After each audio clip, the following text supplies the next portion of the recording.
ఓం మహాగణపతే నమః. 2026వ సంవత్సరము అంటే 2026 జనవరి నుంచి డిసెంబర్ వరకు నూతన ఆంగ్ల సంవత్సరంలో ద్వాదశ రాశుల వారికి ఎలాంటి ఫలితాలు కలుగుతున్నాయో చూద్దాము. ముందుగా ఈ 2026వ సంవత్సరంలో ఉన్నటువంటి గ్రహస్థితిని కనుక మనం ఒకసారి గమనించినట్టయితే చక్కటి గ్రహస్థితి కనిపిస్తుంది.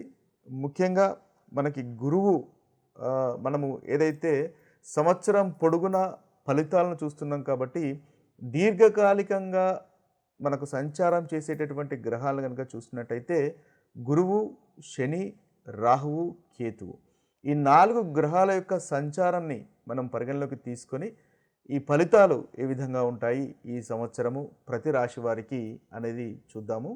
అయితే ఈ సంవత్సరము గురువు మనకి ముఖ్యంగా మిథున రాశిలో సంచారం చేస్తున్నాడు. అదేవిధంగా కర్కాటక రాశిలో సంచారం చేస్తాడు. అదేవిధంగా మనకు సింహరాశిలో కూడా గురువు యొక్క సంచారం అనేది ఈ సంవత్సరం ఉంటుంది. ఇక శని యొక్క సంచారము మీనరాశిలో ఉంటుంది. ఇక రాహువు కుంభరాశిలో సంచారం చేస్తున్నాడు. కేతువు సింహరాశిలో సంచారం చేస్తున్నాడు. ఈ శని యొక్క సంచారము, రాహు యొక్క సంచారము, కేతు యొక్క సంచారము ఈ సంవత్సరము వారి ఆ రాశిలో మాత్రమే వారి యొక్క సంచారం ఉంటుంది. అంటే శని మీనరాశిలోను, కేతు సింహరాశిలోను, అదేవిధంగా రాహు కుంభరాశిలోను సంచారం చేస్తారు. అయితే మనకి శని వక్రీకరిస్తాడు. ఒకే రాశిలో సంచారం చేస్తున్నప్పటికీ శని మనకు జూలై 27వ తేదీ రోజు వక్రగతుడవుతాడు. ఇదొకటి మనము కాంబినేషన్ పరిగణలోకి తీసుకోవాలి. అదేవిధంగా మనకు గురువు కూడా మనకి ముఖ్యంగా చూసుకున్నట్టయితే గురువు కూడా వక్రీకరించి ఉన్నాడు. మార్చి 11th వరకు మనకు వక్రీకరించి మిథున రాశిలో ఉంటాడు. అయితే ఈ యొక్క గ్రహ సంచారాన్ని ఈ సంవత్సరం పొడుగున 3 భాగాలుగా మనము విభజించినట్టయితే జనవరి, మే వరకు ఒక భాగము, అదేవిధంగా మనకు జూను మాసంలో మనకు మార్పులు జరుగుతున్నాయి. జూన్ 2వ తేదీన కర్కాటక రాశిలోకి గురువు సంచారం ఉంటుంది. కాబట్టి జూన్ మాసము ఒక సంచారంలో కలిగే మార్పు. ఇక జూలై, అక్టోబర్ కూడా మనం తీసుకున్నట్టయితే జూలైలో శని వక్రగతుడవుతున్నాడు.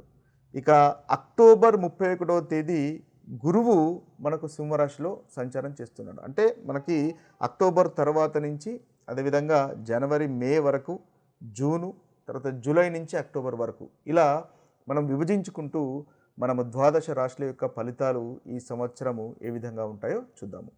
మకర రాశి వారికి 2026 సంవత్సరంలో ఉన్నటువంటి ఫలితాలు మనం ఒకసారి చూసినట్టయితే అంటే జనవరి నుంచి దాదాపుగా డిసెంబర్ వరకు ఉన్నటువంటి ఫలితాలు చూసినట్టయితే వీరికి శని చాలా చక్కటి ఫలితాలు ఈ సంవత్సరం మొత్తం కలుగజేస్తున్నాడు. అదేవిధంగా గురువు కూడా మనకి జూన్ 2 తర్వాత చాలా చక్కటి ఫలితాలు కలుగజేస్తున్నాడు.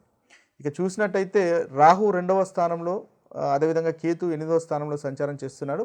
అయితే ముందుగా మనం చూసినట్టయితే వీరికి జనవరి నుంచి జూన్ వరకు ఈ మధ్య భాగంలో అంటే ఈ మొదటి భాగంలో కనుక చూసినట్టయితే వీరికి శని చాలా అనుకూలమైనటువంటి ఫలితాలు కలుగజేస్తున్నాడు మొదటి భాగంలో. అయితే గురువు, రాహు, కేతు ఈ 3 గ్రహాలు సంచార రీత్యా అంతగా అనుకూలంగా ఈ మకర రాశి వారికి మొదటి భాగంలో లేవు అని చెప్పాలి. అందువల్ల ఇప్పటి వరకు ఉన్నటువంటి కాస్త సమస్యలు అయితే తగ్గుతాయి ఈ భాగంలో. ముఖ్యంగా మార్చి వరకు గురువు వక్రీకరించి ఉంటున్నాడు కాబట్టి గురుగ్రహము వల్ల మార్చి వరకు అయితే అనుకూలత అనేది ఉంటుంది అని మనం చెప్పవచ్చు. పంచమానికి సంబంధించినటువంటి విషయాల్లో అనుకూలత ఉంటుంది. కాబట్టి సంతానానికి సంబంధించినటువంటి విషయాల్లో కానీ ఇన్వెస్ట్మెంట్కి సంబంధించినటువంటి విషయాల్లో మార్చి వరకు గురుగ్రహం వల్ల చాలా చక్కగా ఉంటుంది. వృత్తికి సంబంధించినటువంటి విషయాల్లో కూడా మనకు చక్కగా ఉంటుంది అని చెప్పవచ్చు. అయితే మార్చి నుంచి మొదలుకొని జూన్ వరకు కనుక చూస్తున్నట్టయితే ముఖ్యంగా సంతానానికి దాంపత్య జీవితానికి సంబంధించినటువంటి విషయాల్లో కాస్త ఇబ్బందులు ఉండేటటువంటి అవకాశాలు కనిపిస్తున్నాయి. అనవసరమైనటువంటి ఆర్గ్యుమెంట్స్కి అవాయిడ్ చేయడం అనేది మీకు చెప్పదగినటువంటి సూచన, ముఖ్యంగా మార్చి నుంచి మొదలుకొని జూన్ వరకు. అయితే రాహు కూడా 2వ ఇంట్లో ఉండడం వల్ల కాస్త వాక్కు కఠినంగా ఉండడం వల్ల ఇబ్బంది పడేటటువంటి అవకాశాలు కనిపిస్తున్నాయి. కాబట్టి మీరు మాట్లాడేటప్పుడు, కమ్యూనికేషన్ చేసుకునేటప్పుడు ఈ సమయంలో అంటే మార్చి నుంచి దాదాపుగా మనకి జూన్ వరకు కాస్త జాగ్రత్తగా ఉండడం అనేది మీకు చెప్పదగినటువంటి సూచన. అయితే జూన్ నుంచి మళ్ళీ మీకు గురువు యొక్క సంచారం అనేది అనుకూలంగా ఉంటుంది. 7వ స్థానంలో గురువు యొక్క సంచారం అనేది మకర రాశి వారికి కర్కాటక రాశిలోకి వస్తాడు కాబట్టి చాలా చక్కటి ఫలితాలు కలుగుతాయి. మీ యొక్క వాక్ వల్ల మంచి ఫలితాలు కలుగుతాయి. వ్యాపారాన్ని నెక్స్ట్ లెవెల్కి తీసుకోగలుగుతారు. వివాహం కాని వారికి వివాహం అవుతుంది. ఒకవేళ ప్రేమలో కనుక ఉన్నట్టయితే ఆ ప్రేమలు కూడా వివాహానికి దారి తీసేటటువంటి అవకాశాలు మనకు కనిపిస్తున్నాయి. పార్ట్నర్షిప్లో పాజిటివ్గా ఉంటుంది. దంపతుల మధ్య ఇబ్బందులు గొడవలు కనుక ఉన్నట్టయితే ఆ ఇబ్బందులు కూడా తొలగిపోయి మళ్ళీ వారు కలిసేటటువంటి అవకాశాలు మనకు కనిపిస్తున్నాయి. ముఖ్యంగా ఆరోగ్యం మెరుగుపడుతుంది. లాభస్థానం పైన దృష్టి ఉండడం వల్ల మీకు లాభదాయకంగా కూడా ఉంటుంది. అంటే జూన్ నుంచి మొదలుకొని మీకు దాదాపుగా అక్టోబర్ 31 వరకు గురుగ్రహం వల్ల మళ్ళీ చాలా చక్కటి ఫలితాలు మనకు కనిపిస్తున్నాయి. అయితే అక్టోబర్ 31 తర్వాత గురువు మళ్ళీ అష్టమ స్థానంలోకి సంచారం చేస్తాడు కాబట్టి వృత్తిలో కాస్త ఇబ్బందులు ఉంటాయి. డిసప్పాయింట్మెంట్ ఉండేటటువంటి అవకాశాలు కనిపిస్తున్నాయి. అనవసరమైనటువంటి ఖర్చులు తగ్గించుకోవడం మంచిది. ఆరోగ్య విషయంలో కూడా కాస్త ఇబ్బందులు ఉండేటటువంటి అవకాశాలు మనకు కనిపిస్తున్నాయి. ఇవి స్థూలంగా ఈ రాశి వారికి ఉన్నటువంటి ఫలితాలు. అయితే శని దాదాపుగా 3వ స్థానంలో సంచారం చేస్తున్నాడు కాబట్టి ఈ సంవత్సరం మొత్తము శనిగ్రహం వల్ల అనుకూలతనే ఉంది. అయితే ముఖ్యంగా శనిగ్రహం వల్ల ధైర్యం అనేది పెరుగుతుంది. కమ్యూనికేషన్ అనేది బాగుంటుంది. అదేవిధంగా ప్రమోషన్ గురించి చూస్తున్న వారికి ప్రమోషన్ వచ్చే అవకాశాలు ఉంటాయి. కాస్త డిలే అయినప్పటికీ ప్రమోషన్ వచ్చే అవకాశాలు ఉంటాయి. ఉద్యోగం లేని వారికి ఉద్యోగం వస్తుంది. ప్రయాణాలు కూడా లాభిస్తాయి. ముఖ్యంగా కొంతమంది వరకు షార్ట్ టర్మ్ గురించి మనకి విదేశాలకు కూడా వెళ్ళేటటువంటి అవకాశాలు మనకు కనిపిస్తున్నాయి. సహోదర స్థానం కాబట్టి 3వ స్థానము సోదరిమణులతో ఆనందంగా సంతోషంగా ఉండేటటువంటి అవకాశాలు మనకు కనిపిస్తున్నాయి. ఈ రాశి వారికి శని ఈ సంవత్సరం మొత్తము అనుకూలంగా ఉన్నాడు. గురువు జూన్ నుంచి మొదలుకొని అక్టోబర్ 31వ తేదీ వరకు అనుకూలంగా ఉన్నాడు. అంటే ఈ జూన్ నుంచి అక్టోబర్ 31వ తేదీ వరకు మనకు శని దాదాపు గురువు ఈ 2 గ్రహాల యొక్క అనుకూలత ఉంటుంది కాబట్టి మధ్య భాగంలో ఈ రాశి వారికి అనుకూలత అధికంగా ఉంటుందని చెప్పవచ్చు. మిగతా గ్రహాలు అంటే రాహుగ్రహము కేతు గ్రహానికి సంబంధించినటువంటి పరిహారాలు కనుక చేసుకున్నట్టయితే ఈ ప్రతికూలతలన్నీ తొలగిపోయి అనుకూలత అనేది మనకు మకర రాశి వారికి పెరుగుతాయి. అయితే మనము ఈ రాశుల అన్నిటికీ ఈ యొక్క గ్రహాల యొక్క సంచారాన్ని ఆధారంగా చేసుకొని మనకు కలుగుతున్నటువంటి ప్రతికూలమైనటువంటి ఫలితాలు అధిగమించడానికి, మనకు కలుగుతున్నటువంటి చెడు ఫలితాలను పోగొట్టుకొని మంచి ఫలితాలను ఇంకా ఇంక్రీజ్ చేసుకోవడానికి పరిహారాలను కనుక చూసినట్టయితే మనం ముఖ్యంగా మేషరాశి, ధనస్సు రాశి, కన్యారాశి, మేషరాశి, ధనస్సు రాశి, కన్యారాశి ఈ 3 రాశులకు ఈ సంవత్సరము కేతు గ్రహము అంతగా అనుకూలంగా లేడు. కాబట్టి ఈ 3 రాశుల వారు కేతు గ్రహానికి సంబంధించినటువంటి పరిహారాలు చేసుకున్నట్టయితే మీకు చాలా చక్కటి ఫలితాలు కలుగుతాయి. ముఖ్యంగా కేతు గ్రహం అంటే కేతు యొక్క మంత్రాన్ని మీరు ప్రతిరోజు పఠించవచ్చు. ఓం క్యం కేతవాయ నమః అనేటటువంటి మంత్రాన్ని మీరు 108 సార్లు పఠించవచ్చు. లేదా ఓం శ్రాం శ్రీం శ్రౌం సహ కేతవాయ నమః అనేటటువంటి మంత్రాన్ని కూడా మీరు బీజ మంత్రాన్ని 108 సార్లు పఠించినట్టయితే చాలా చక్కటి ఫలితాలు మీకు కలుగుతాయి. అదేవిధంగా మంగళవారం కానీ శనివారం కానీ ఒకవేళ మీకు ప్రతిరోజు కనుక కుదరకపోయినట్టయితే కనీసం మంగళవారము శనివారము సాయంత్రము ఈ కేతు గ్రహ మంత్రాన్ని పఠించినట్టయితే ఈ సంవత్సరం మొత్తము కేతు వల్ల కలుగుతున్నటువంటి ప్రతికూలమైనటువంటి ఫలితాలు ఈ 3 రాశుల వారు అధిగమించగలుగుతారు. మేషరాశి, ధనస్సు రాశి, అదేవిధంగా కన్యారాశి.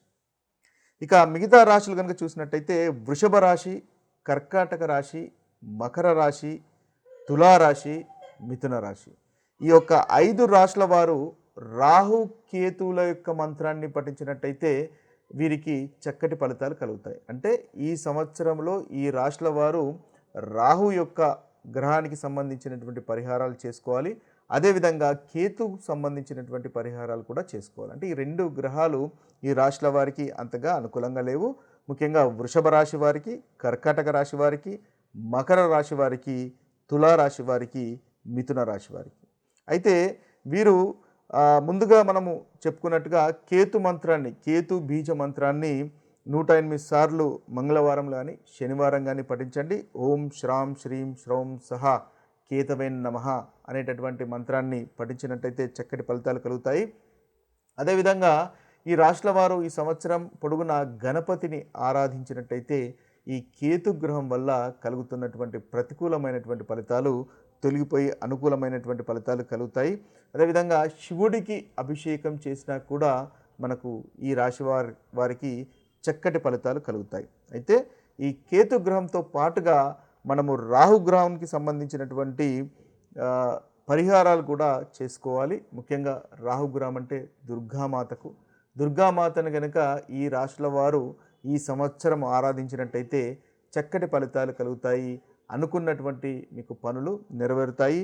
ముఖ్యంగా రాహు యొక్క బీజ మంత్రాన్ని కూడా మీరు పఠించవచ్చు. ఓం భ్రాం భ్రీం భ్రౌం సహ రాహవెన్ నమః అనేటటువంటి ఈ బీజ మంత్రాన్ని 108 సార్లు రాహుకాలంలో ఉదయం 7 గంటల నుంచి 9 గంటల మధ్య లేదా సాయంత్రము 4 గంటల 30 నిమిషముల నుండి 6 గంటల వరకు పఠించినట్టయితే వీరికి రాహుగ్రహం వల్ల కలుగుతున్నటువంటి ప్రతికూలమైనటువంటి ఫలితాలు కూడా తొలగిపోయి అనుకూలత అనేది కలుగుతుంది. ముఖ్యంగా నాగదేవతకు సంబంధించినటువంటి పూజలు కానీ చేసుకున్నట్టయితే మీకు ఈ రాహుగ్రహం వల్ల కలుగుతున్నటువంటి దుష్ఫలితాలు ఏదైతే ఉన్నాయో రాహు కేతు వల్ల కలుగుతున్నటువంటి దుష్ఫలితాలు తొలగిపోతాయి. అంతేకాకుండా శివునికి కూడా మీరు ఈ సంవత్సరం పొడుగున ఈ రాశుల వారు శివునికి సంబంధించినటువంటి పూజలు కనుక చేసుకున్నట్టయితే చక్కటి పరిహారాలుగా ఉపయోగపడతాయి. ఏదైతే ప్రతికూలమైనటువంటి ఫలితాలు ఉన్నాయో ఆ ప్రతికూలమైనటువంటి ఫలితాలు తొలగిపోతాయి.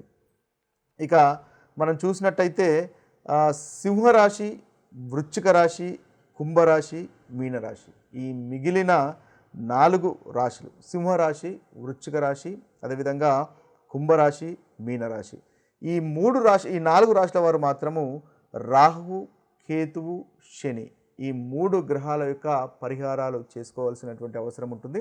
అంటే ఈ సంవత్సరం పొడుగున మీకు ఈ 3 గ్రహాలు దాదాపుగా అంతగా అనుకూలంగా లేవు. కాబట్టి ఈ ప్రతికూలమైనటువంటి ఫలితాలు తొలగిపోయి అనుకూలమైనటువంటి ఫలితాలు కలగడానికి ఈ 3 గ్రహాల యొక్క పరిహారాలు అనేది చేసుకోవడం ఉత్తమము. మనం ముందుగా చెప్పుకున్నట్టుగా ఈ రాహు పరిహారాలు, అదేవిధంగా రాహు బీజ మంత్రాలు, అదేవిధంగా కేతు బీజ మంత్రాలను పఠించండి. వాటితో పాటుగా శనికి సంబంధించినటువంటి పరిహారాలు కూడా చేసుకోవడము ఈ రాశుల వారికి అనుకూలంగా ఉంటుంది. ముఖ్యంగా శనీశ్వరుణ్ణి ఆరాధించండి ప్రతి శనివారము. తద్వారా చక్కటి ఫలితాలు ఈ 4 రాశుల వారికి కలుగుతాయి. ముఖ్యంగా ఓం శనిశ్చరాయ నమః, ఓం శం శనిశ్చరాయ నమః అనేటటువంటి మంత్రాన్ని మీకు వీలైన సార్లు మీరు జపించుకున్నట్టయితే ఈ 4 రాశుల వారికి పరిహారంగా ఉంటుంది. అదేవిధంగా నవగ్రహ శాంతి హోమాలు కూడా చేసుకోవడం వల్ల చక్కటి ఫలితాలు ఈ రాశుల వారికి కలుగుతాయి. శనిదేవునికి నల్లని నువ్వుల నూనెతో కనుక మీరు దీపం వెలిగించినట్టయితే ఈ సంవత్సరం పొడుగున ఈ రాశుల వారికి చక్కటి ఫలితాలు కలుగుతాయి. అదేవిధంగా బీదలకు కానీ లేని వారికి కానీ వస్త్రాలు దానం చేసినా కూడా మీకు చాలా చక్కటి ఫలితాలు కలుగుతాయి. అదేవిధంగా నాగదేవతకు పూజలు చేసినా కూడా మీకు ఈ రాశుల వారికి చక్కటి ఫలితాలు కలుగుతాయి. ఏదైతే ప్రతికూలమైనటువంటి ఫలితాలు ఉన్నాయో ఆ ప్రతికూలమైనటువంటి ఫలితాలు తొలగిపోతాయి. ఇవి స్థూలంగా మనకు 12 రాశుల వారికి ఉన్నటువంటి పరిహారాలు, ఈ సంవత్సరం చేసుకోవాల్సినటువంటి పరిహారాలు. మరొక వీడియోలో మరొక రాశి ఫలితాలతో కలుద్దాము. అంతవరకు సెలవు. సర్వే జన సుఖినో భవంతు. సర్వే సుజన సుఖినో భవంతు. నమస్తే.